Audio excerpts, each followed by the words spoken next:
bo'ldi. Barakalla, joylashamiz o'quvchilar.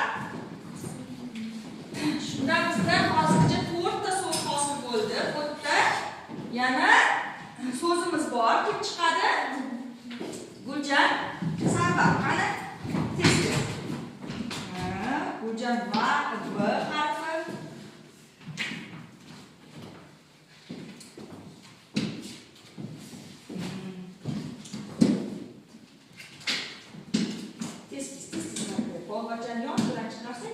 Guljan barakalla degan birinchi bajardi. Vaqt so'zi chiqdi.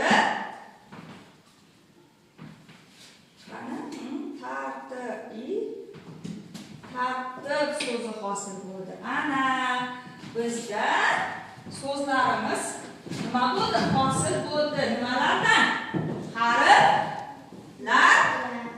To'g'rimi o'quvchilar? Qaysi so'zlar hosil bo'ldi? Qani tez bir aytib o'qib chiqamiz. O'qish bilan tartib. Bu so'zlar bizga albatta nimada kerak bo'ladi? Kitob o'qishimizda kerak bo'ladi. Kitobni o'qiymiz. Kitobni o'qishdan oldin nima qilamiz? O'zimizga maqsad qo'yamiz. Uni o'qish uchun oldindan maqsad qo'yamiz. Tartib bilan o'qiymiz, to'g'rimi? Tartib so'zi kerak bo'ladi. O'qish kerak bo'ladi o'tda.